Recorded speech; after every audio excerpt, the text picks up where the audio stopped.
So today we are going to discuss a chapter which is system of particles. So in system of particles, basically, it is also known as the system of particle and rotational motion. So first topic which we need to study is about the center of mass. Then we move to about the equation of motion in rotational motion, then moment of inertia, then torque, angular momentum, and lastly work by energy of rotational motion. Okay, students. So first topic in system of particle and rotational motion is about center of mass. Now what is center of mass?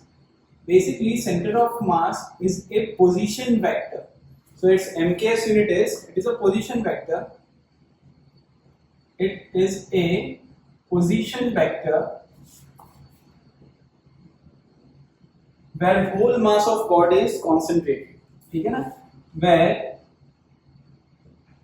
whole mass of body is concentrated is basically center of mass. So it is a position vector. So its MKS unit is meter. ठीक है ना? It is MKS unit is meter. So basically centre of मास एक ऐसा position होता है जहाँ पे overall body का जो मास है वो कॉन्सेंट्रेट होता है. So instead of observing whole body, we can imagine a point where whole mass of body is concentrated. ठीक है students? Now center of mass basically हम लोग for discrete particle जो formulas इसमें apply होती हैं for discrete particle center of mass definition is or formula is R center of mass is m1r1 plus m2r2 up to mn/rn the whole upon total mass is basically the center of mass position for the n discrete particle. For discrete particles अगर suppose n particles हैं और अगर आपको उन n particles को observe करना है तो अगर आप उसका center of mass निकालेंगे तो instead of observing n particles you can only imagine a single particle at that position. Okay, that is basically a concept of center of mass. Second, for continuous body means जैसे suppose if this is a ये pen है तो ये pen एक continuous body है. ठीक है ना? अगर आप इसके मोशन को देखोगे तो इसमें n number of particles हैं. So instead of observing whole pen, you can imagine a single point where whole mass is concentrated and you can only observe that single point. ठीक है ना? So आप एक वो single point को ही observe करेंगे, पूरे body को की जगह आप single point को observe करना easy है. ठीक है? So for single body, R center of mass is defined as integration of R dm upon integration of dm. ठीक है? So basically these two formulas are there for a particle and for a continuous body center of mass में. तो हम लोग इसके question देखते हैं कुछ. ठीक है ना? आप इसे नोट डाउन कर लो. Just note it down.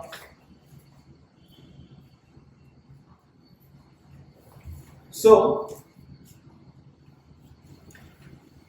first discrete particle के क्वेश्चंस देखते हैं. जैसे how to apply formulas and all. Clear? Now this example for discrete particle देखें center of mass में. For example, if this is a Cartesian plane for okay y and x axis is there. Suppose there is a one single particle of mass m1 here at this position. Whose mass of particle is 1 kg. So we are discussing about the particle. यहाँ से 1 meter की distance पे and distance of 1 meter there is another particle of mass 2 kg. Same way यहाँ से भी 1 meter के distance पे there is another particle of mass 3 kg and at this 1 meter this is also 1 meter, 1 meter, 1 meter. Here there is a fourth particle of mass 4 kg. So overall 4 particles are arranged as shown in a figure. Okay students. Now we have to find out the location of center of mass. So सबसे easy कौन सा? क्योंकि center of mass basically position vector है तो position with respect to some origin लेना पड़ेगा. Otherwise आप position बता ही नहीं सकते कि उसकी position क्या है. So we have to take some origin. So best place to take an origin है best position origin के लिए जो define होगी वो ये point. ठीक है? So suppose सबसे पहले मैं सबके coordinates लिख देता हूँ. इसको मैं लिख देता हूँ 0,0। तो ये कोऑर्डिनेट क्या हो जाएगा बताओ, 1,0 इसके रिस्पेक्ट में, this is 1,1 because distance is 1 metre and this is 0,1। तो सबके कोऑर्डिनेट्स लिखनी है मैंने। नाउ अगर हम अब आगे चेक करें what is the formula for centre of mass, तो सेंटर ऑफ मास की जो फॉर्मूला है that is r centre of mass for n discrete particle, it was defined as m1r1 plus m2r2 up to mn/rn the whole upon total mass. This is basically the formula for location of center of mass. Here there are 4 particles. तो देखो students directly हम लोग को कैसे लिखना है, suppose this is the first particle जिसका मास कितना है 1 kg, तो उसकी लोकेशन क्या है 0,0। 2 kg की लोकेशन क्या है 1,0। 3 kg की लोकेशन क्या है 1,1 एंड 4 kg की लोकेशन क्या है 0,1 upon total mass 1 + 2 + 3 + 4 it will give you 10।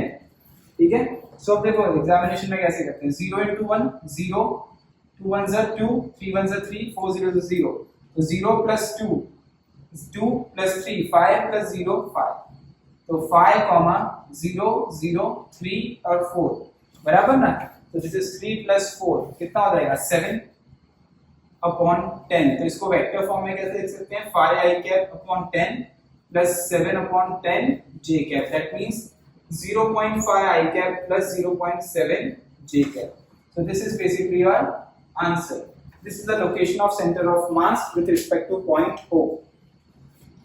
So अगर मैं फिगर देखें, इस फिगर में 0.5 इसके रिस्पेक्ट में 0.5 यहाँ पर and 0.7 यहाँ पे. So this is the location of center of mass where whole mass of body is concentrated. So अगर आगे जाके जब हम motion of center of mass पढ़ते हैं, तो अगर ये पार्टिकल मोशन करते हैं, सुनना ध्यान से समझना, अगर ये पार्टिकल मोशन करते हैं तो आप ऑल 4 पार्टिकल को नहीं देखोगे, उसके सेंटर ऑफ मास को ही देखोगे, because to observe a single particle, a single position is very much easier than observing the n number of particles. Okay students, so अब एक चीज और ध्यान रखना, ये जो सेंटर ऑफ मास है फॉर n डिस्क्रीट पार्टिकल, तो ये डिफाइंड होता है centre of mass also may lie inside the body और outside the body also।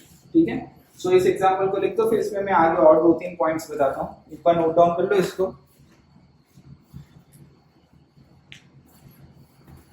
ठीक है, अब देखो जैसे कि इसमें डिफरेंट टाइप के क्वेश्चंस और भी पूछ सकते हैं, मैं यहाँ पे बताता हूँ। What is the position of centre of mass, position of centre of mass with respect to m1। so m1 के रिस्पेक्ट में जो पोजीशन आया है आपका that is 0.5 i cap plus 0.7 j cap। okay, this is the position which is 0.5, 0.7। लेकिन वही examination में अगर आपको ऐसा पूछें with respect to m2 बताएं, तो आपको m2 को रेफरेंस नहीं लेना है, आपको m1 के रिस्पेक्ट में आंसर निकालना है, लेकिन m2 के रिस्पेक्ट में क्या हो जाएगा, देखो यहाँ पे -0.5 बिकॉज लेफ्ट साइड है तो -0.5 और ऊपर 0.7। सो इसके रिस्पेक्ट में ये कौन सा क्वाड्रेंट है, second quadrant, x negative y positive, तो आंसर क्या हो जाएगा -0.5 i cap plus 0.7 j cap। So with respect to m2 answer जो आ रहा है that is -0.5 i cap plus 0.7 j cap। तो एग्जामिनेशन में आपको ये चेक करना होगा कि जो सेंटर ऑफ मास की पोजीशन पूछी है वो किसके रिस्पेक्ट में पूछी है। ठीक है, सेम वे अगर आपको ऐसा पूछें विथ रिस्पेक्ट टू m3 तब क्या आंसर होगा, सो m3 के रिस्पेक्ट में this is 0.5 on left side and down side यहाँ पे कितना आएगा 0.3, बट नीचे है तो माइनस। ठीक है, so -0.5 i cap -0.3 j cap।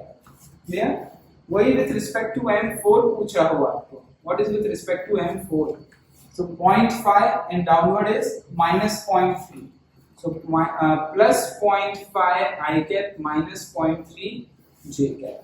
ठीक है स्टूडेंट्स, सो डिफरेंट पोजीशन के रिस्पेक्ट में डिफरेंट आंसर है, तो एग्जाम में ध्यान रखना है किसके रिस्पेक्ट में पूछते हैं आपको।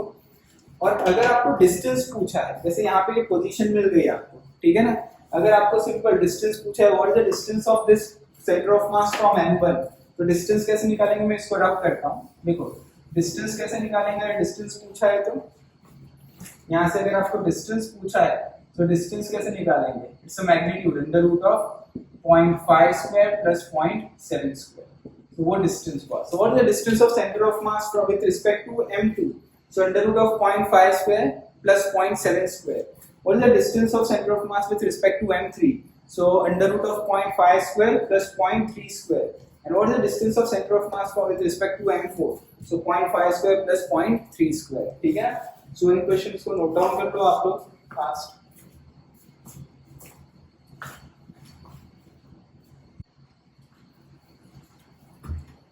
Now जैसे देखा था what is the center of mass formula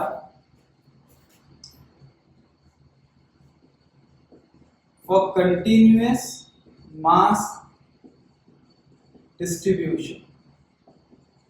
For continuous mass distribution means continuous body.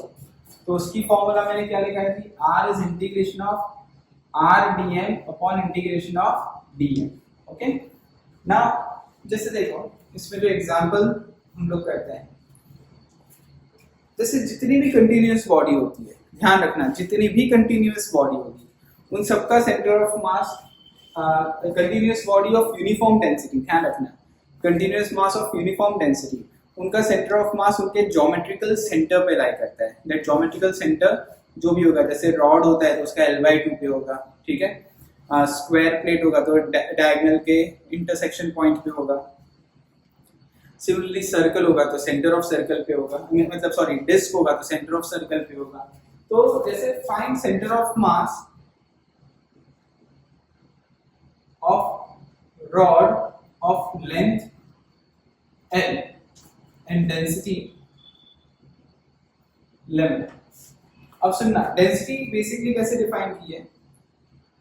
Density is defined as total mass by total length. This is the definition of density. Yes, rod is of length means rod is one dimensional object. यहाँ पे ये assume किया है, मतलब rod देते हैं तो one dimension ही assume करना होता है. So suppose इसको solve कैसे करेंगे, देखो consider this rod to be a rod of length L. ध्यान रखना है, ऐसे क्वेश्चन पूछते हैं एग्जामिनेशन में. This is x equal to 0. This is x equal to L is length of rod. Now, what is the definition for a continuous body? Integrate r square dm upon integration of dm. Means from here, consider a small element of mass dm and of length dx, whose distance is x from origin. ये origin imagine की है, 0 to L length of rod है. तो ये formula जो अगर apply करोगे तो ये 1D है ऑब्जेक्ट है, तो r की जगह आप क्या लिखोगे, x centre of mass is integration of x dm upon integration of dm. So मास को आप क्या लिख सकते हो, ध्यान रखना, इंटीग्रेशन ऑफ x. dm को क्या लिख सकते हो, मास को क्या लिख सकते हो, डेंसिटी इनटू लेंथ, बराबर ना. Mass can be defined as density into length, so small mass can be defined as density into length, small length dx. So dm को मैं क्या लिख सकता हूँ, इस dm को, इतने मास को मैं क्या लिख सकता हूँ, we have considered a small element of mass and at distance x. तो dm को हम क्या लिख सकते हैं, लैम्बडा dx अपॉन यहाँ पे भी क्या लिख सकते हैं, लैम्बडा dx. ठीक है.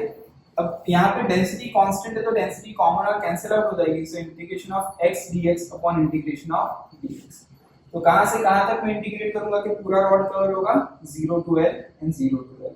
तो इसका जो आंसर आएगा x²/2 फ्रॉम 0 to L, और यहाँ पे भी integration of x 0 to L. This answer comes out to be L/2. Means जो सेंटर ऑफ मास है वो L/2 पे लाई करेगा. तो जैसे सपोज ये रॉड है, इसका सेंटर ऑफ मास L/2 पे लाई करेगा, तो मैं L/2 पे इसे अगर होल्ड करता हूँ तो ये बैलेंस हो जाएगा. मतलब सेंटर ऑफ मास और सेंटर ऑफ ग्रेविटी एक ही पोजीशन पे है. समझ में आई बात. मोस्टली कंटीन्यूअस बॉडी के लिए सेंटर ऑफ मास और सेंटर ऑफ ग्रेविटी का पोजीशन सेम होता है, ठीक है ना. सेंटर ऑफ मास और सेंटर ऑफ ग्रेविटी तब अलग होती है जब रिस्पेक्टिव बॉडी पे डिफरेंट पॉइंट पे वैल्यू ऑफ g डिफरेंट हो. लेकिन अगर एक गिवन बॉडी उस पे हर एक पॉइंट पे g की वैल्यू सेम है तो सेंटर ऑफ मास और सेंटर ऑफ ग्रेविटी का लोकेशन सेम होगा. ठीक है स्टूडेंट्स. सो देखो ये तो बहुत सिंपल सा केस है कि the location of centre of mass is at geometrical centre L/2. तो जो भी कंटीन्यूअस बॉडी है और बॉडी सिमेट्रिक है, सिमेट्रिक इन शेप है और कंटीन्यूअस है, तो उसका सेंटर और उसकी डेंसिटी कांस्टेंट है, तो centre of mass geometrical centre पे लाई करेगा. लेकिन अगर उसकी डेंसिटी वेरिएबल है वेरिएबल डेंसिटी अब ध्यान रखना है, देखो मैं चेंज करता हूँ, ये होपफुली आपने लिख लिया होगा, ठीक है ना। देखो अगर उसकी डेंसिटी वेरी कर रही होगी तो and density is suppose जैसे ax plus b where a and b are some constant for example, ठीक है, तब क्या होगा, तब लैम्बडा लैम्बडा कैंसिल नहीं होगा बिकॉज लैम्बडा कांस्टेंट नहीं है, लैम्बडा x के ऊपर डिपेंड करता है। अगर लैम्बडा x के ऊपर डिपेंड करता है तो वो x के ऊपर डिपेंड है, यहाँ पे कैंसिल नहीं होगा, तब आपको क्या करने का होगा, x into ax plus b into dx upon integration of ax plus b into dx from 0 to l and 0 to l। अब ऐसे कॉम्पिटिटिव एग्जाम में कोई भी वैल्यू आपको दे सकते हैं, ठीक है। सो इसका आंसर क्या आ जाएगा, देखो मैं डायरेक्टली लिखूं, ऐसे एक स्टेप लिख देता हूं आप लोग के लिए, 0 to l ax square into dx plus 0 to l dx dx upon integration from 0 to l ax dx plus integration b dx from 0 to l, ठीक है।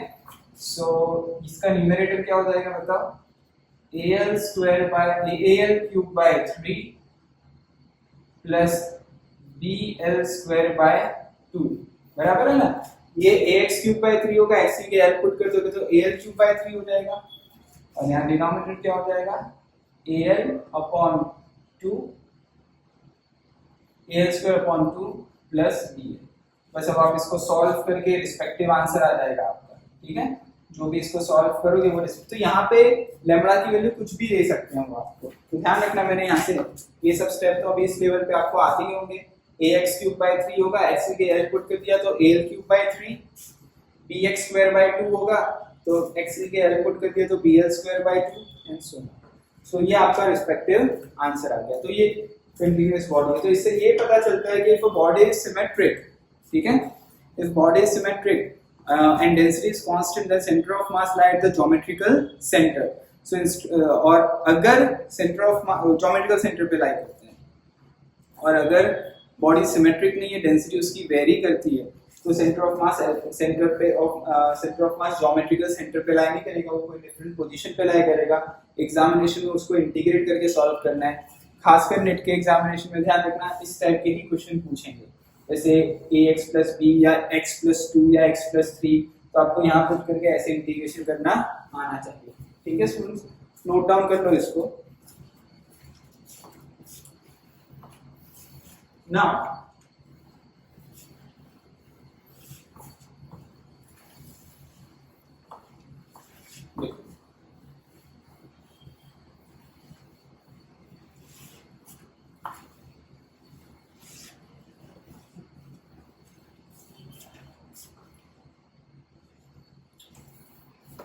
नाउ सेंटर ऑफ मास में दूसरे जो क्वेश्चन आते हैं,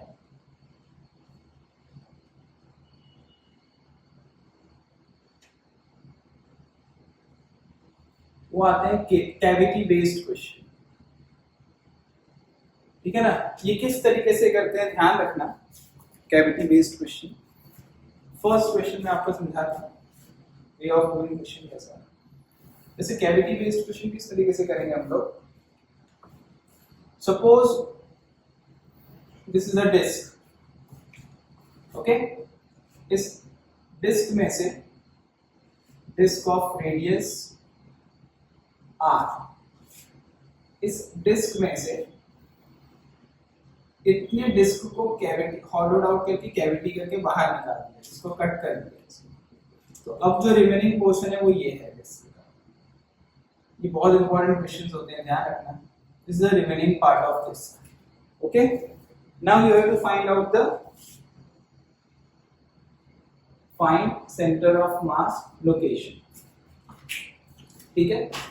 अब देखो, अगर इसको इतना कट हॉलो आउट करके नहीं निकाला होता तो ओरिजिनल डिस्क कैसा होता, होल डिस्क होता। उस डिस्क का सेंटर ऑफ मास कहाँ पे होता है, यहाँ पर, ज्योमेट्रिकल सेंटर यहाँ पर होता। तो इंस्टेड ऑफ दिस होल हम उसको यहाँ इमेजिन करते हैं, ठीक है ना। इतने पार्ट को निकाल दिया, इस सर्कल को निकाल दिया, ये सर्कल जो हॉलोड आउट, ये डिस्क जो निकाला है बाहर, 2D है ना ये, तो इसको बाहर जो निकाला है, तो इसका सेंटर ऑफ मास यहाँ लाई कर रहा होगा इस पॉइंट पे, ये पॉइंट इस ओरिजिन से कितनी दूर होगा, इसको अगर अपन 0,0 इमेजिन करें तो ये कितनी दूर होगा बताओ, यहाँ से ये होगा r/2, 0 लोकेशन होगा इसका, क्योंकि ये पूरा r होगा तो ये r/2 पे होगा।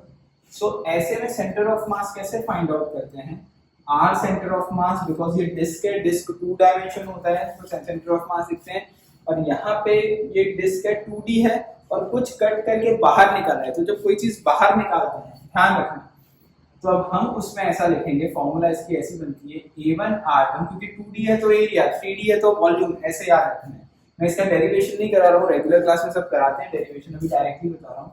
A1R1 minus A2R2 upon A1 minus A2, that means ये जो 1 यहाँ पे है that is a original body which was there, और 2 जो है जो बाहर कट करके निकाल दिया है वो 2 सेकंड बॉडी है। तो देखो what is an area of the original body was pi r square, this was the area of the original body, what is the location of center of mass of that body 0,0, ये उसका origin था, ये location था उसका।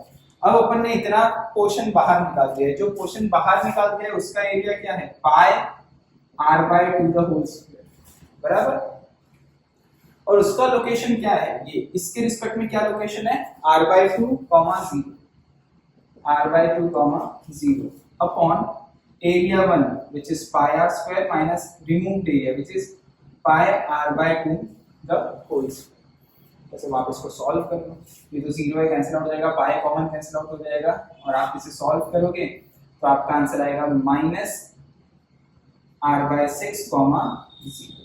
So the new location of center of mass from origin is minus r/6। तो अगर figure में देखोगे तो यहाँ से माइनस मतलब यहाँ माइनस r/6, 0, मतलब ये नई लोकेशन आ गई होगी सेंटर ऑफ मास की।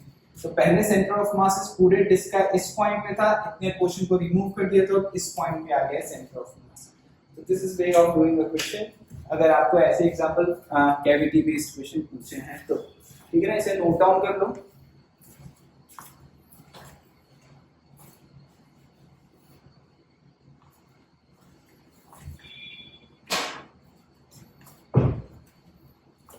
ना जैसे नेक्स्ट क्वेश्चन में इसमें समझाता हूं आपको।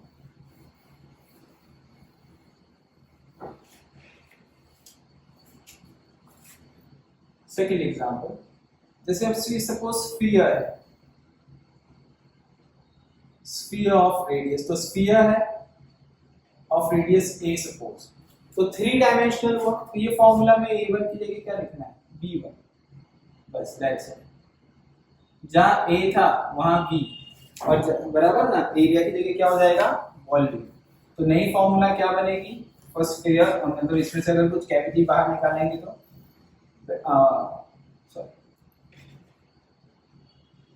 r centre of mass is equal to v1r1 minus v2r2 upon v1 minus v2। So suppose ये जो स्फीयर है उस स्फीयर का रेडियस a है, इस स्फीयर के अंदर से कैविटी कट करके बाहर निकाल दी, अंदर से कैविटी, उस कैविटी का जो रेडियस है वो b है और उसका जो लोकेशन है वो c है फ्रॉम ओरिजिन o। समझ में आई बात आपको? सो जैसे बाहर से तो स्फीयर ही दिख रहा है लेकिन अंदर कहीं ना कहीं एक हॉलो, उसके अंदर एक हॉलो स्फीयर है, जिस हॉलो स्फीयर का रेडियस क्या है b, और वो यहाँ से c डिस्टेंस पे है ओरिजिन से। तो देखो क्या लिखोगे आप, इसका आंसर क्या है, what is the volume 1, 1 stand for a whole system, पूरा सिस्टम विदाउट कैविटी, ठीक है, और 2 मतलब ये रिमूव किया हुआ पार्ट, जो अंदर से रिमूव किया हुआ, ठीक है। So the volume 1 which is first volume is 4/3 pi a cube। What is the location 0,0,0 because 3D object है तो 3 0,0,0, उसकी लोकेशन ये होगी, माइनस रिमूव वॉल्यूम, ये इसको रिमूव किया 4/3 pi b क्यूब, उसका लोकेशन क्या है यहाँ से c, 0,0 upon original volume 4/3 pi a cube minus remove 4/3 pi b cube. ये तो कैंसिल आउट हो गया, 4/3 pi कैंसिल आउट हो जाएगा, so minus b cube c upon a cube minus b cube 0,0। So this is the location of centre of मास। इसको अगर आप vector form में लिखते हो तो minus b cube c into a cube minus b cube I cap plus 0 j cap plus 0 k cap. So this is the new location of center of mass. ठीक है student, so note down कर लो इस example को भी.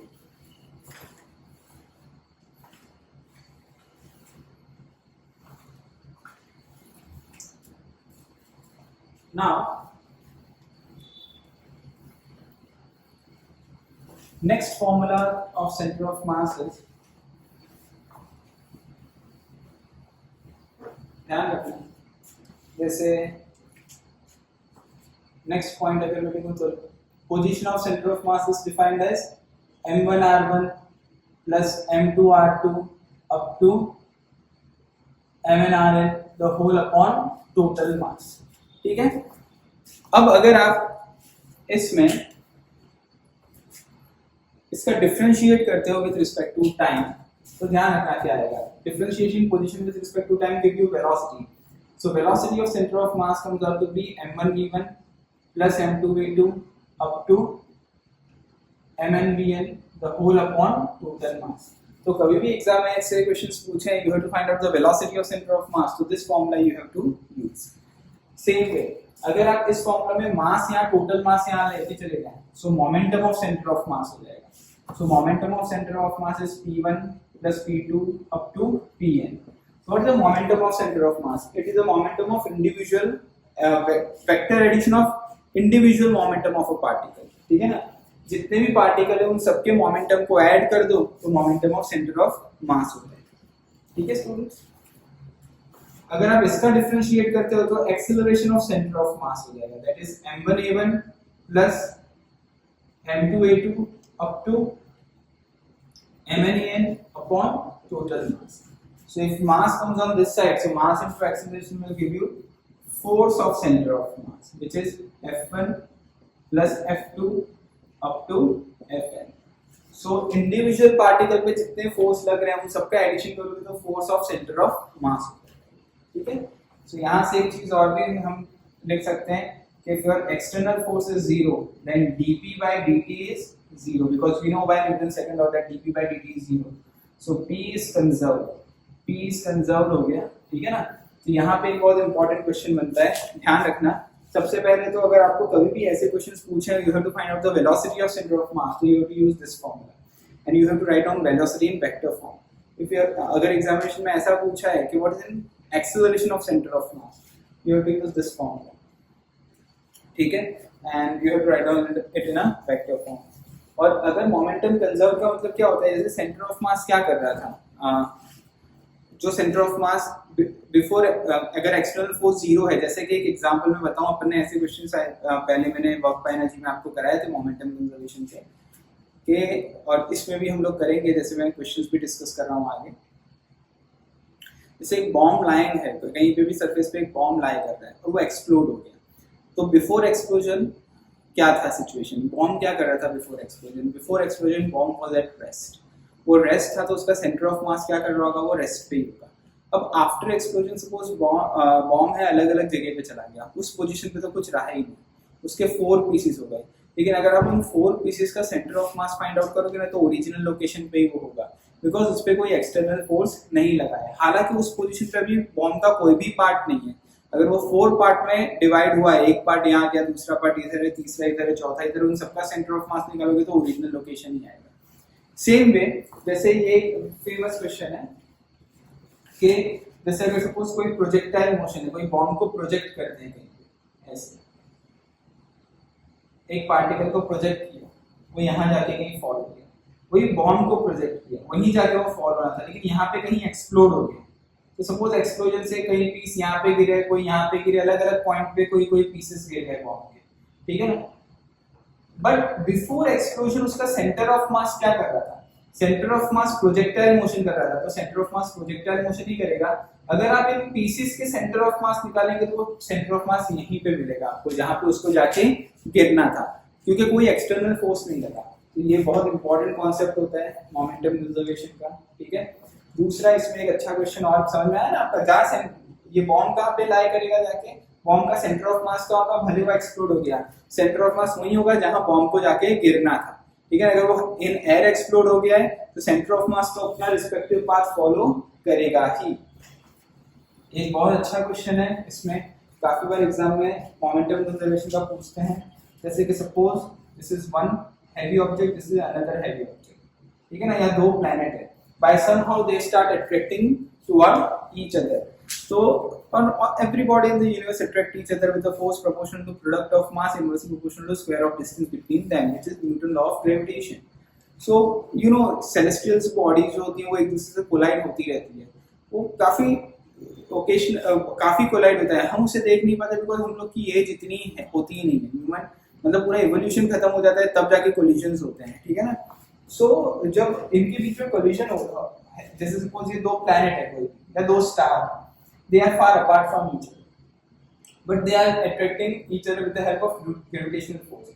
somehow अगर ये दोनों attract करने लगे तो एक पॉइंट पे आके वो कोलाइड करेंगे, वो पॉइंट होगा उनका सेंटर ऑफ मास जहां पे वो कोलाइड करेंगे। तो अभी इन दोनों के बीच में सेंटर ऑफ मास क्या कर रहा है, रेस्ट पे होगा, तो सेंटर ऑफ मास पे ही अगर आके ये कोलाइड करेंगे तो सेंटर ऑफ मास अभी रेस्ट पे है, कोई एक्सटर्नल फोर्स नहीं लगा, ग्रेविटेशनल फोर्स तो पहले भी लग रहा था अभी भी लग रहा है, दे start attracting each other and collision centre of मास पे होगा। तो what is centre of mass doing, centre of mass is at rest. तो एग्जाम में पूछते हैं suppose two celestial body which are far apart from each other, now they are attracted to means they are away from each other and by some gravitational force they attract each other and collide at center of mass. What is the velocity of center of mass? Velocity of center of mass is 0 because center of mass तो वहीं पे है। तो अभी इतने suppose जैसे एक अच्छा एग्जांपल बताऊं, मून और अर्थ का एग्जांपल बताता हूं। इमेजिन करो ये मून है, ये अर्थ है, यहाँ सेंटर ऑफ मास है, उनके बीच का डिस्टेंस सेम है, सपोज कांस्टेंट है, कांस्टेंट। अब दोनों के बीच में ग्रेविटेशनल फोर्स है मून और अर्थ के बीच में। अब अगर मान लो वो एक दूसरे की तरफ अट्रैक्ट मूव होना चालू हो गया तो भी ग्रेविटेशनल फोर्स है, नया कोई फोर्स नहीं आया तो एक्सटर्नल फोर्स नहीं लगा, तो सेंटर ऑफ मास रेस्ट पे ही है, बट दोनों सेंटर ऑफ मास की तरफ जाके क्या हो जाएंगे, कोलाइड हो जाएंगे। तो what is the velocity of centre of mass, 0। What is the acceleration of centre of मास, वो भी 0, ठीक है। तो ये बहुत अच्छा क्वेश्चन बनता है, ये फॉर्मूलाज को आप नोट डाउन कर लो।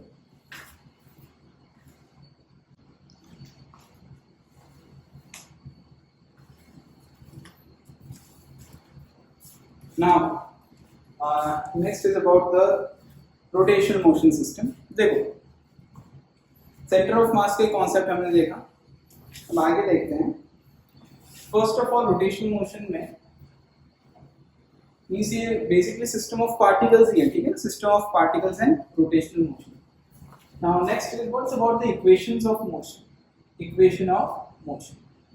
So इसकी जो फॉर्मूलाज है, इसके ऊपर जो बेस क्वेश्चन आते हैं, they are similar to what we have done in motion in one dimension, motion in a straight line, ठीक है। यहाँ पे जो फिजिकल क्वांटिटीज हैं इक्वेशन ऑफ मोशन में, सबसे पहले जो फर्स्ट फिजिकल क्वांटिटी है that is about the angular displacement, ठीक है ना। Angular displacement is noted by theta, means अगर एक सर्कल कंप्लीट होता है, कोई भी पार्टिकल वन सर्कल कंप्लीट करता है, so for one revolution your theta can be written as 2 pi radian. So unit of angular displacement is in radian. So for one revolution or one rotation theta is 2 radian, 2 pi radian. So for n revolution theta is 2n pi radian. Okay, second जो physical quantity आएगी that is about the angular velocity, which is denoted by omega. Okay, it is defined as delta theta by delta t. Clear? So omega is delta theta by delta t. अगर one revolution होता है, so omega for one revolution theta is 2 pi and time taken to complete one revolution, that time t is known as a time period, so 2 pi by t. So omega can also be written as 2 pi by t. तो इस पे से देखो तो questions कुछ important create होते हैं। What is omega of second hand of clock, so it is 2 pi to complete the second hand of clock को एक रिवॉल्यूशन कंप्लीट करने में जो टाइम लगता है that is 60 second, so 2 pi upon 60 radian पर सेकंड, ठीक है। Similarly what is omega of minute hand of clock. So 2 pi upon minute hand of clock. जैसे सपोज फॉर एग्जांपल अभी 5 o'clock हो रहे हैं, तो वापस जो मिनट हैंड है 6 o'clock पे वापस से वो 12 पे आएगा, तो एक रिवोल्यूशन करने में उसको 1 hour लगते हैं. So 1 hour means 3600 second, so radian per second. ठीक है ना. वैसे omega of hour hand of a clock. So जैसे अभी 5 o'clock हो रहे हैं, वापस 5 o'clock होंगे after 12 hours. So that can be written as 2 pi upon 12 into 3600 radian per second. And what is omega of day, 1 day? So that is 2 pi upon 24 into 3600 radian per second. जैसे Earth revolve around its own axis, so एक दिन में वो एक अपना revolution complete करता है, तो अर्थ का ओमेगा कितना है 2 pi upon 24 into 3600. So this is your angular velocity. Similarly, third physical quantity है, that is alpha is equal to delta omega by delta t. If omega changes, suppose it's not a case of a uniform rotational motion or uniform circular motion, then comes an alpha. So alpha is delta omega by delta t. So ये तीन basically formulas हैं जो हमको पता होने चाहिए, physical quantities हैं. अब इन फिजिकल क्वांटिटीज पे जो इक्वेशन ऑफ मोशन आती है, सेम फिजिकल क्वांटिटीज अगर आप रिलेट करो constant acceleration sorry motion in a straight line से, तो वहां पे आपने डिस्प्लेसमेंट पढ़ा था, then displacement upon time velocity पढ़ा था, और velocity upon time means change in velocity upon time acceleration पढ़ा था. तो उसी के जैसे हैं ये भी फिजिकल क्वांटिटीज, सेम इक्वेशंस भी वैसे आएंगे. इसकी जो यूनिट होगा वो रेडियन पर सेकंड स्क्वायर होगा, इसका जो यूनिट होगा वो रेडियन पर सेकंड होगा, और ये क्या है रेडियन. ठीक है. सो इसमें जो 3 इक्वेशन ऑफ मोशन डिराइव्ड होती हैं वो देखते हैं हम लोग, all 3 equations of motion after this. जो फिजिकल क्वांटिटीज हैं ध्यान रखना. इक्वेशन ऑफ मोशन फर्स्ट जो है वहां पे थी s equal to ut plus half at square, यहाँ s की जगह theta equal to omega naught t plus half at square, मतलब half alpha into t square. Second b equal to u plus at, so omega equal to omega naught plus alpha t. And third वहां पे था b square minus u square is 2as, so यहाँ पे omega square minus omega naught square is 2 alpha theta. So this are the 3 equations of motion what we should know in equation of motion for rotational motion. ठीक है. so इसे note down कर लो. this equation is valid for constant alpha. if alpha is constant, जैसे वहां पे acceleration constant था, तो ये 3 इक्वेशन ऑफ मोशन वैलिड थी. तो यहाँ पे भी एंगुलर एक्सेलरेशन अगर कांस्टेंट है तो ये 3 इक्वेशन ऑफ मोशन वैलिड है. लेकिन अगर एक्सेलरेशन वेरिएबल हुआ फॉर वेरिएबल अल्फा, तब कौन सी इक्वेशंस यूज करनी है ध्यान रखना.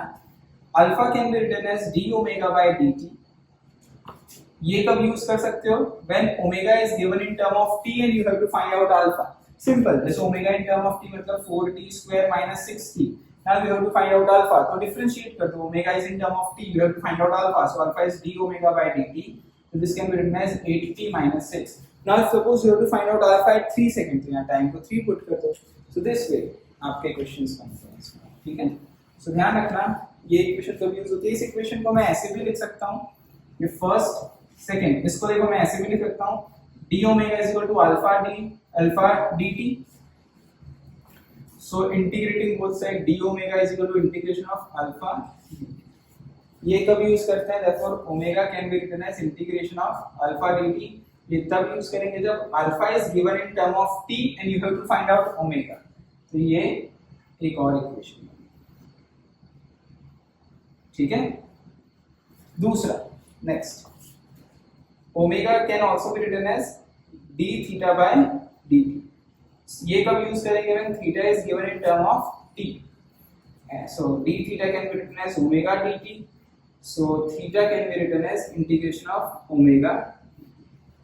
so ये इक्वेशंस ऑफ मोशन है. ये आप फॉर्मूला तब यूज करते हो when omega is given in term of t, when alpha is given in term of t, when theta is given in term of t. और ये कब यूज करोगे? when omega is given in term of t and you have to find out theta. ठीक है. सो इसको note down कर लो.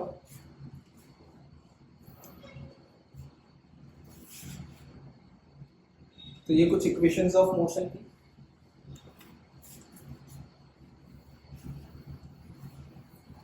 इन्हीं equation of motion में अभी मैं आगे 2-3 चीज इंपॉर्टेंट बताता हूँ आपको कि क्वेश्चन सॉल्व करने में क्या क्या हेल्पफुल रहेगा। ठीक है, देखो ध्यान देना। एज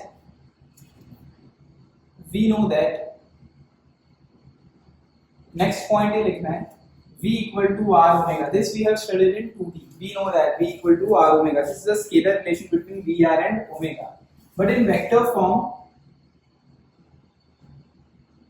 हम इसको लिख सकते हैं v can be written as omega cross r. This is a v, linear velocity, omega cross r. That means suppose some body is performing a rotational motion. Some body is performing a rotational motion.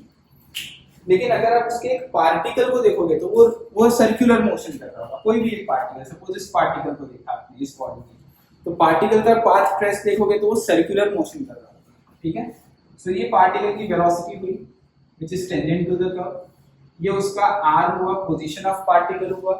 तो omega basically अगर ये इस type से घूम रहा है तो omega in upward direction, direction of omega always obey right hand thumb rule. अगर ऐसे रिवॉल्व कर रहा है so thumb shows the direction, अगर ऐसे रिवॉल्व कर रहा है बॉडी तो thumb shows the direction of omega. इस तरीके से रिवॉल्व कर रहा है so put your right hand, thumb shows the direction. ये ऐसे रिवॉल्व कर रहा है so thumb is direction is in upward direction of omega. So अगर आप ओमेगा क्रॉस r रखोगे so you have to find out v is omega cross r, so put your finger on v, curl toward r, so omega cross r will show you direction of velocity। तो ये formula बनती है। तो ध्यान रखना, कभी भी अगर आपको ओमेगा और r वेक्टर में दिया v निकालना है तो आपको क्रॉस प्रोडक्ट से आंसर निकालना होगा। तो ये इंपॉर्टेंट फॉर्मूला है। अगर आप इसको डिफरेंशिएट करते हो, ध्यान रखना, इसको अगर आप डिफरेंशिएट करते हो सो एक्सेलरेशन आएगा फाइनली, और वो एक्सेलरेशन होगा at प्लस ac। ध्यान रखना, डिफरेंशिएट मैं डेरिवेशन नहीं करा रहा हूँ, रेगुलर क्लास में कराते हैं। So this acceleration comes out to be, जो at है वो लीनियर मोशन में d mod v by dt होता था, लेकिन यहाँ पे क्या होगा, this comes out to be alpha cross r plus ac जो आएगा वो आपका आएगा ओमेगा क्रॉस v, वो आएगा ओमेगा क्रॉस v। ठीक है, सो ये जो आपका at है मैग्नीट्यूड वाइज, बिकॉज अल्फा और r अगर एक दूसरे के परपेंडिकुलर है तो ये अल्फा इंटू r होगा, ये ध्यान रखना। और ac क्या हो जाएगा, v omega into v, and v को r ओमेगा पुट करोगे तो r ओमेगा स्क्वायर। तो ये तो आपको पता ही है, centrifugal acceleration r omega square होता है, लेकिन टेंजेंशियल एक्सेलरेशन क्या हो जाएगा, अल्फा इंटू r। इस चीज को याद रखना, आगे मैं आपको बताऊंगा ये कहाँ पे हेल्पफुल होगा, क्वेश्चन सॉल्व करने में हेल्पफुल होते हैं। ठीक है ना, सो ये बहुत इंपॉर्टेंट फॉर्म है। ठीक है, इसके डेरिवेशन से ये आता है, डिफरेंशिएट करते हैं, बट ये दो चीज याद रखना, टेंजेंशियल एक्सेलरेशन जो होता है वो अल्फा इंटू r होता है, और सेंट्रीफ्यूगल एक्सेलरेशन क्या होता है, r ओमेगा स्क्वायर होता है। ठीक है, नोट डाउन कर लो इसे।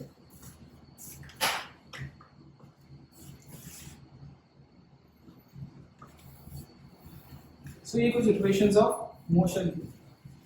नाउ आगे हम लोग देखते हैं about the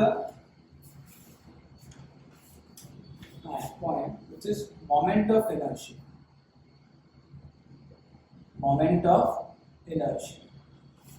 denoted by E।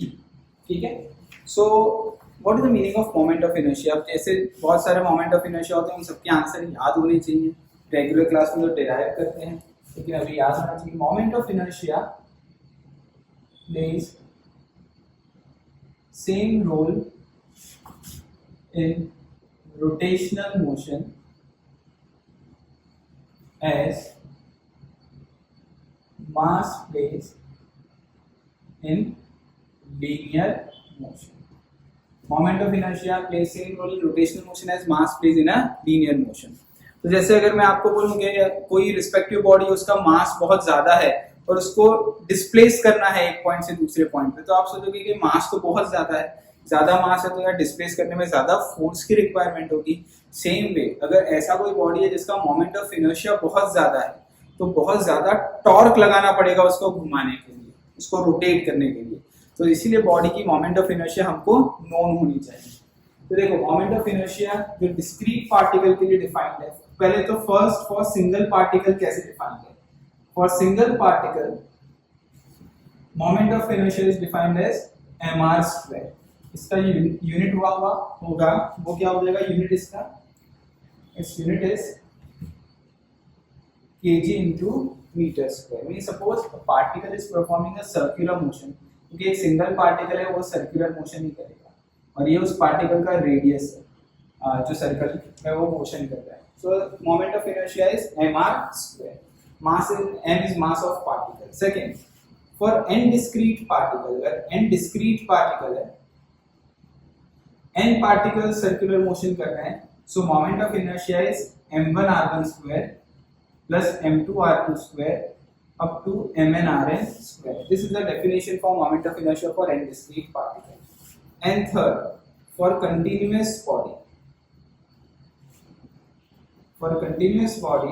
moment of inertia is integration of r square d. Okay, so integrate करके आंसर निकालते हैं उसमें, integration of r square d। ये तीन फॉर्मूलाज हैं, लिख लो इसे आप। ओके ना, देखो सिंगल पार्टिकल का तो आपको याद हो गया। दूसरे कौन से पार्टिकल्स बॉडी के आपको याद करने हैं वो मैं पहले बता देता हूँ आपको, और उसके रेफरेंस में फिर कैसे क्वेश्चंस आप करने हैं वो भी समझाता हूँ। तो ध्यान रखो, बहुत इंपॉर्टेंट टॉपिक है ये।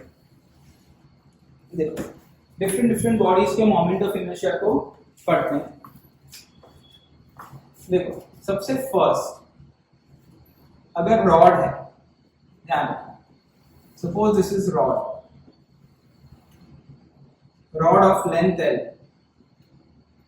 ओके, सो सेंटर ऑफ मास यहां से पास आउट होता है, तो अगर इस रॉड को रोटेट करना है about its centre of mass, so IC मतलब moment of inertia passes through centre of mass is basically ml square by 12। तो ये याद रखना है, what is the moment of inertia of rod when axis of rotation passes through center of mass। मतलब rod axis of rotation यहाँ से pass out होता है, rod ऐसे रोटेट होना चाहिए like that, ठीक है।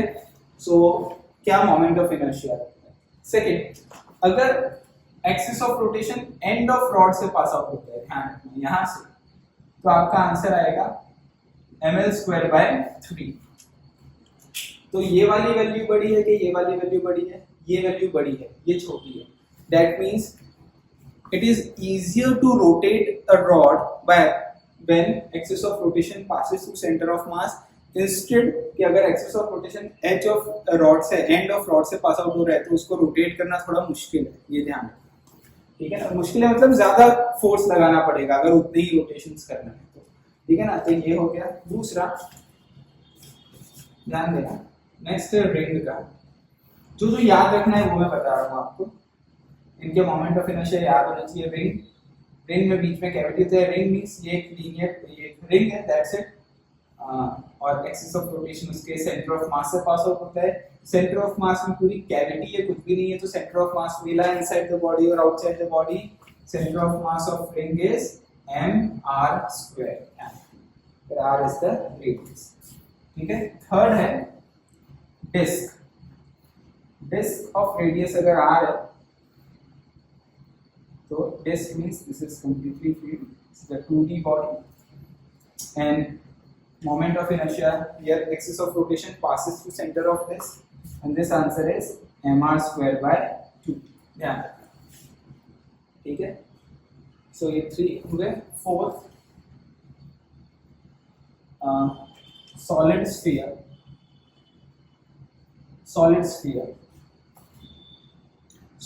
आपको पता है, उसका जो आंसर आता है 2/5 mr square. And fifth hollow sphere का जो मोमेंट ऑफ इनर्शिया है that is I = 2/3 mr square, ठीक है।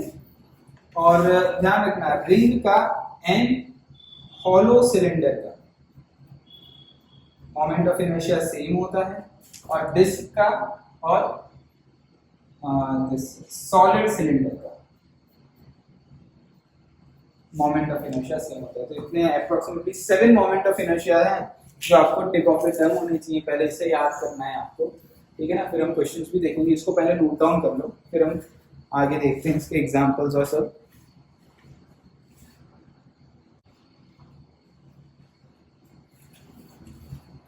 अब इसी में मोमेंट ऑफ इनर्शिया में हम लोग क्या करते हैं, क्वेश्चन 2 थियरम पढ़ते हैं। एक थियरम है which is parallel axis theorem, और एक है perpendicular axis theorem. One is parallel axis theorem and second one is perpendicular axis theorem. Parallel axis theorem one dimensional body, 2D body, 3D body सब पे लगता है। Perpendicular axis theorem सिर्फ 2D body में ही applied होगा, ध्यान रखना, ठीक है ना। तो इसे आप नोट डाउन कर लो, क्लियर। तो अभी हम सबसे पहले पैरेलल एक्सिस थ्योरम देखते हैं। What is the meaning of parallel axis theorem. एक चीज और देखो, ये रॉड है और एक्सिस ऑफ रोटेशन सेंटर से पास आउट होता है परपेंडिकुलर टू रॉड। अगर एक्सिस ऑफ रोटेशन यहां से पास आउट हो, रॉड के अंदर से ही पास आउट हो, तो रॉड और एक्सिस ऑफ रोटेशन मर्ज हो जाएंगे, तो मोमेंट ऑफ इनर्शिया क्या हो जाएगा, 0। ध्यान रखना, ठीक है ना, क्लियर। ठीक है, रॉड और लेकिन जैसे ये सॉलिड सिलेंडर होता है, सॉलिड सिलेंडर ऐसा होता है, इसकी भी फिगर में बता देता हूँ आपको। ये सॉलिड सिलेंडर होता है, ये रॉड नहीं है, ये सॉलिड सिलेंडर है, ध्यान रखना। Axis of rotation passes through this. और हॉलो सिलेंडर, बस सॉलिड सिलेंडर में अंदर कैविटी नहीं होती, हॉलो सिलेंडर पूरा खाली होता है, ठीक है ना, that is a hollow cylinder. So now देखो, अब हम लोग पैरेलल एक्सिस और परपेंडिकुलर एक्सिस थ्योरम देखते हैं। What is the meaning of parallel axis theorem and perpendicular axis theorem, check करते हैं, देखो, ठीक है। तो first is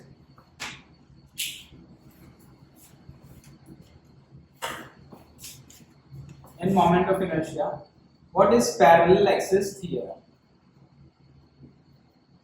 Parallel axis theorem देखो ध्यान, suppose if this is the disk, ठीक है। Parallel axis theorem is I equal to IC plus MD square. It is always I equal to IC plus MD square। मतलब आपको एक ऐसा, जैसे ये IC है तो एक एक्सिस ऑफ रोटेशन जो है और मोमेंट ऑफ इनर्शिया एक ऐसा नोन होना चाहिए जो axis of rotation centre of मास से पास आउट होता है।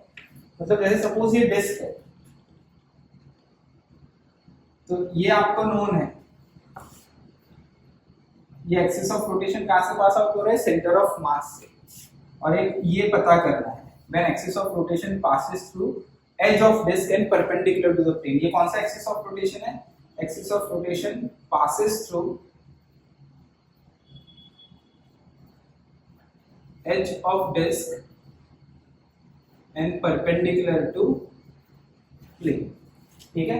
सो देखो, इन दोनों के बीच में जो डिस्टेंस है वो कितना है, d, okay, that d is equal to r हो जाएगा। तो I क्या हो जाएगा, देखो I के विड्थ, ध्यान रखना, ये IC कितना है, अभी अपन ने पढ़ा mr²/2 plus d is mr, so it can be written as mr²। ये आंसर क्या हो जाएगा, 3/2 mr²। So it is easier to rotate a disk when center of mass is passes through when axis of rotation passes through center of mass, or it is easier to rotate a disk when axis of rotation passes through edge of disk and perpendicular to the plane। तो ध्यान रखना, ये वाला answer आता है 0.5 mr², ये आता है 1.5 mr²। So when axis of rotation passes through from edge of disk and perpendicular to the plane, it is difficult to rotate it because moment of inertia is more, ठीक है ना। So ये आपको parallel axis theorem apply करना है, this is parallel axis theorem, ध्यान रखना, ठीक है ना। Then next is perpendicular axis theorem. Next is perpendicular axis theorem. So देखो,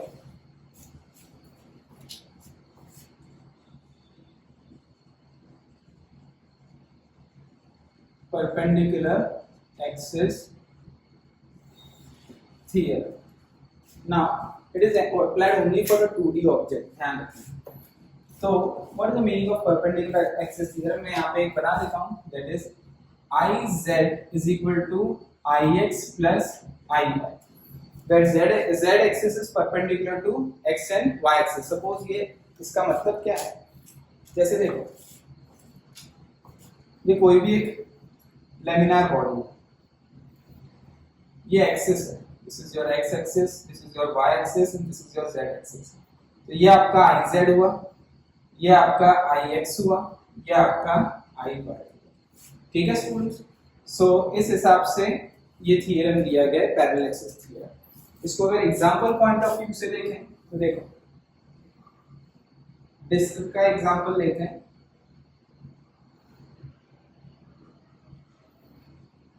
Suppose this is according to given situation, this is your X axis, this is Y axis, this is Z axis, okay? So your axis of rotation passes through center of mass perpendicular to the plane। तो ये आपका IZ क्या हो जाएगा, देखो आपको पता है IZ क्या होगा, अगर डिस्क के एग्जांपल को लेते हैं तो mr²/2 होगा, ठीक है। लेकिन IX और IY दोनों सेम होंगे, क्यों सेम होंगे, क्योंकि ये जो एक्सिस ऑफ रोटेशन है ये पास तो सेंटर ऑफ मास से हो रहा है, लेकिन पैरेलल टू प्लेन है, मतलब ये डायमीटर है और ये भी डायमीटर है, देखो IY भी डायमीटर है, बोथ आर डायमीटर। डायमीटर है तो दोनों का आंसर सेम आना चाहिए, तो देयरफॉर मैं लिख सकता हूं IY equal to IZ in this case। So if IY equal to IZ in this case, IY equal to IX, IX is also diameter, means this is X axis and this Y is also diameter, as both are diameter, so IX equal to IY, moment of inertia is same। So according to this law, definition, IZ is equal to मैं यहाँ पे लिख सकता हूँ IX equal to IY equal to I से, suppose IX equal to IY equal to I, so क्या हो जाएगा according to this IX plus IY 2Y, so I can be written as IZ/2। What is IZ/2? This is mr²/4, so direct answer आ गया mr²/4। so देखो बहुत simple है, ध्यान रखना, अगर आप टॉप व्यू देखो, अगर ऐसा डिस्क है, ध्यान रखना डिस्क ऐसा है, तो अगर ये आंसर आपका mr²/2 है तो ये वाला mr²/4 होगा, उसका हाफ mr²/2, तो ये mr²/4। सिंपल। अगर ये रिंग होता, ध्यान रखना ये रिंग होता, तो ये क्या होता mr², तो ये क्या होता ये वाला, ये mr², तो ये क्या होता है mr² का हाफ mr²/2। ये डिस्क है, अभी अपने वाले केस में ये डिस्क है, तो ये mr²/2 है, तो ये mr²/4, ये भी mr²/4। समझ में आई बात आपको, क्लियर। तो इस तरीके से परपेंडिकुलर एक्सिस थ्योरम लगाते हैं। शॉर्ट ट्रिक याद रखना, रिंग होता, ये रिंग होता तो ये mr², तो ये उसका हाफ mr²/4, ये डिस्क है तो ये mr²/2, तो उसका हाफ mr²/4 आंसर। तो ये शॉर्ट ट्रिक से याद रखना है आपको, नोट डाउन कर लो इसे, ठीक है। अब देखो एक एग्जांपल देखते हैं और मैं आपको बताता हूँ कि किस टाइप के क्वेश्चंस इसमें एग्जाम में पूछेंगे। देखो फास्ट आंसर किस तरीके से निकालते हैं लोग, ठीक है, ध्यान रखना। तो एक एग्जांपल बनाता हूं मैं फास्ट आंसर निकालने के लिए। सपोज ये आपका डिस्क है, एक डिस्क लेते हैं, ये डिस्क 2D है तो दोनों एक थ्योरम लगेंगे। दिस इज योर डिस्क, ये कहां से पास आउट हो रहा है, सेंटर ऑफ मास से, और परपेंडिकुलर टू द प्लेन, ठीक है। ये परपेंडिकुलर टू द प्लेन है, ध्यान देना। ये क्या है, ये सपोज I1, ये I1 में बोल देता हूं, ये मैं I2 बोल देता हूं, इसको मैं I3 बोल देता हूं, और इसको मैं I4 बोल देता हूं। अब ये सब फाइंड आउट करने हैं, तो फास्ट कैसे फाइंड आउट करेंगे, देखो सबसे इजी, सबसे I1 अपन को पता है, I1 क्या है बोलो, mr²/2, इसको I में लिखता हूँ, चलो I1 लिखा है, I1 इज mr²/2। I1 से इजीली क्या फाइंड आउट होगा, पैरेलल एक्सिस थ्योरम लगाएंगे तो I3 फाइंड आउट होगा। तो I3 को डायरेक्टली ध्यान रखना, बिकॉज ये सेंटर ऑफ मास से पास आउट हो रहा है, तो IC + md² means mr²/2 + mr², तो क्या हो जाएगा 3/2 mr² डायरेक्टली। फिर I1 से I2 निकाल सकते हैं, परपेंडिकुलर एक्सिस थ्योरम। तो I2 क्या हो जाएगा बताओ, mr²/4, इसका हाफ ये होगा, और इससे I4 निकल जाएगा पैरेलल एक्सिस थ्योरम से। क्योंकि यहाँ पे ये जो D है इन दोनों, ये टेंजेंट है, ये टेंजेंट है, ये डायमीटर है, ये टेंजेंट है, समझ में आई ना बात आपको। तो आपका I4 क्या होगा, it is I2 plus md², है कि नहीं, पैरेलल एक्सिस थ्योरम लगा सकते हो कि I2 सेंटर ऑफ मास से पास आउट हो रहा है। तो आपका I2 क्या आया बताओ, mr²/4 आया था, और ये क्या हो जाएगा mr², तो क्या हो गया 5/4 mr²। तो ऐसे आपने सारे आंसर निकाल दिए, देखो ध्यान रखना, ठीक है। अगर मैं शॉर्ट में डायरेक्टली बताऊं, ये disc mr²/2 plus mr² 3/2 mr²/2 mr²/4 mr²/4 plus mr² 5/4 mr²। आ गए सारे आंसर, इतना इजी है, इस तरीके से करना, ठीक है, क्लियर। और अगर ये रिंग होता, समझ, इमेजिन करो ये रिंग होता, क्योंकि ये डिस्क है, लेकिन अगर ये रिंग होता, mr² 2 mr²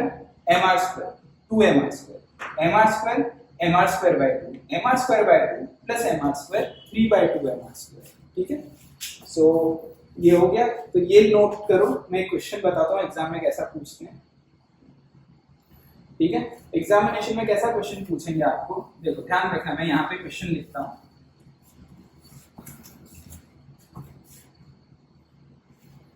moment of inertia of disc when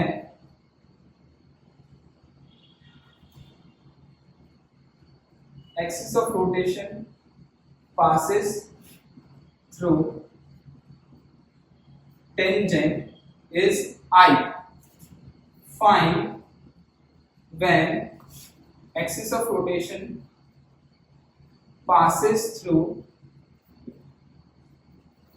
edge of disk and perpendicular to plane। तो ऐसा क्वेश्चन पूछेंगे, मोमेंट ऑफ इनर्शिया। आपको देखो इस क्वेश्चन में क्या पूछा है, किसको I गिवन है, अपन ने सारे आंसर निकाले, किसको I गिवन है, I क्या गिवन है बताओ मेरे को, ये I गिवन है, और पूछा क्या है, ये पूछा है, तो आपको I4 गिवन है जो I है, और I3 पूछा है। तो ध्यान रखो कितना फास्ट करना है एग्जामिनेशन में। देखो मैं रब कर देता हूँ पूरा। अब देखो वापस से मैं एग्जामिनेशन पॉइंट ऑफ व्यू देखता हूँ कि एग्जामिनेशन में moment of inertia of disc when axis of rotation passes through tangent is I। find when axis of rotation passes through edge of disk and perpendicular plane is। तो I क्या दिया है अपन को, ये कैसे निकालेंगे, ये mr²/2, तो ये mr²/4 mr²/4 plus mr² 5/4 mr², तो ये 5/4 mr²। आगे I आपको I3 पूछा है, I3 की वैल्यू क्या होगी, mr²/2 प्लस mr², 3/2 mr²। अब आपको I3 पूछा होगा इन टर्म ऑफ I, तो I3/I, तो क्या हो जाएगा बोलो, 3/2 अपॉन 5/4, तो 3/2 into 4/5 मींस क्या हो जाएगा 6/5। तो आपका जो ऑप्शन होगा वो ऐसा होगा 6/5 टाइम्स ऑफ I, ये ऑप्शन में होगा। ऐसे क्वेश्चन पूछते हैं कॉम्पिटिटिव एग्जाम में। होपफुली आपको ये समझ में आया होगा, नोट डाउन कर लो इसे।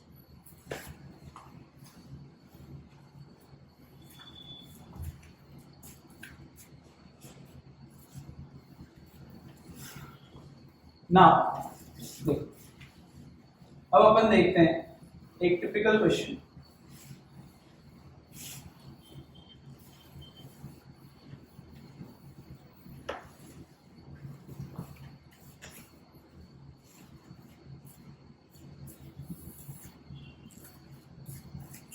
बहुत अच्छा एग्जांपल है, इसको करना आना चाहिए एग्जाम में, किसी भी वे में आपको ये पूछ सकते हैं, ठीक है।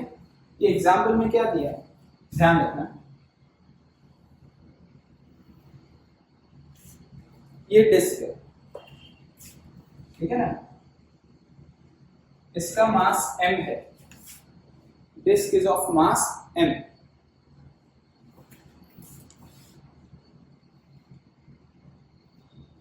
क्लियर। अब यहां से एक स्मॉल डिस्क को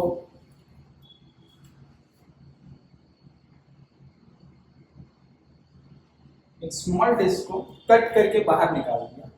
जो स्मॉल डिस्क है इसका मास था स्मॉल है, इसको कट करके बाहर निकाल दिया। ठीक है, समझ में आई बात आपको? ये यहां से कितने डिस्टेंस पे है? d डिस्टेंस पे। एग्जामिनेशन में फिर सब रिलेशन भी बोल सकते हैं क्या है किस हिसाब से, ठीक है ना। दूसरे रिलेशन वैल्यूज भी दे सकते हैं 3 सेंटीमीटर एंड सो ऑन, तो अपन जनरली लिख रहे हैं। ये यहां से कट करके निकाल दिया, बाहर निकाल दिया।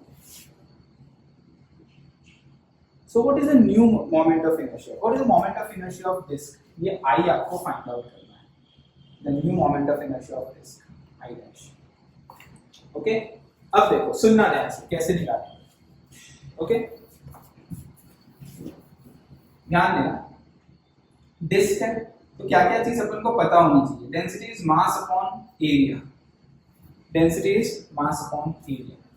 क्योंकि एरिया डेंसिटी होगी, 2D है तो डेंसिटी मास अपॉन एरिया हो, 3D होता है तो मास अपॉन वॉल्यूम, समझ में आया ना। और 1D होता है तो मास अपॉन लेंथ होता है। So mass upon area, area is pi into r. बड़े डिस्क का, स्मॉल डिस्क का जो रेडियस है वो स्मॉल आर है, जिसको कट करके बाहर निकाला है। ठीक है, ध्यान से समझना। तो हम यहाँ क्या लिख सकते हैं और क्या वे में लिख सकते हैं। इसको अगर मैं ऐसे लिखना चाहूं तो मास को मैं ऐसा लिख सकता हूं, डेंसिटी इनटू एरिया लिख सकते हैं, है कि नहीं। तो यहाँ पे जो कैपिटल मास है, जो ओरिजिनल बॉडी थी, ओरिजिनल होल ओरिजिनल बॉडी, उसमें से अपन ने कुछ बाहर निकाल दिया। ठीक है ना, ये बाहर निकाल दिया कैविटी कट करके। तो ये जो कैपिटल एम मास है उसको मैं लिखता हूँ density, density is lambda into area. कितना लिखूंगा? पाई आर स्क्वायर लिख सकते हैं। ठीक है, और कोई स्मॉल मास को मैं क्या लिख सकता हूँ? Density into pi small r लिख सकते हैं अपन ऐसा। ठीक है, अब जैसे देखो ये ओरिजिनल डिस्क था, इस पे कॉन्सेंट्रेट करो। इसका आंसर कैसे निकालेंगे? आई डैश कैसे निकालेंगे? ये आई था, ये डिस्क ओरिजिनल पूरा ही डिस्क था, तो इसका आई का आंसर क्या हो जाएगा? mr²/2 होगा। फिर अपन ने क्या किया, ये जो डिस्क है, ये डिस्क में से इतने पोर्शन को कट करके बाहर निकाल दिया। ठीक है ना, तो जो कट करके बाहर निकाला है उसका मोमेंट ऑफ इनर्शिया क्या है वो निकाल। जब इसका आई क्या होगा, तो इसका आपको पता है ये कितने डिस्टेंस पे है? d डिस्टेंस पे है, तो इसका आई क्या होगा बोलो? I C plus M D square होगा, है कि नहीं। I equal to I C plus M D square होता है, तो इसका आई क्या होगा बताओ? I C plus M D square. I C क्या है? mr²/2 प्लस सॉरी मैं आपको पहले इसमें मैं समझाता हूँ तो इजी रहेगा। ओके, इजी रहेगा, सिंपल। अभी आप क्या करो, इसका मोमेंट ऑफ इनर्शिया निकालो, आई इसको अपन I1 या रिमूव पार्ट बोल देते हैं क्योंकि इसको अपन ने रिमूव करना है। ठीक है ना, तो ये डिस्क तो रही, सपोज ये डिस्क है, लेकिन एक्सिस ऑफ रोटेशन के क्वेश्चन में इसके रिस्पेक्ट में आंसर पूछा है, मेन एक्सिस ऑफ रोटेशन यही है, तो इसके रिस्पेक्ट में इसका आंसर क्या है? आई आर का आंसर जो सिर्फ आई आर का होता, आई आर का आंसर इसका क्या होता? mr²/2 होता इसका। लेकिन इसके रिस्पेक्ट में क्या आएगा? विथ रिस्पेक्ट टू दिस क्या होना चाहिए? mr²/2 plus md²।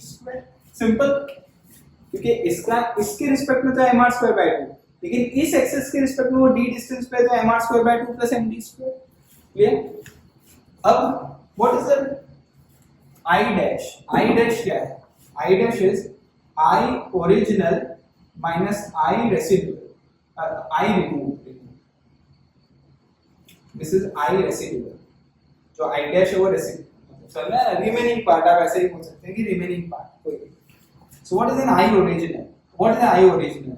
mr²/2 minus I remove, इसको रिमूव कर दिया, mr²/2 प्लस md²।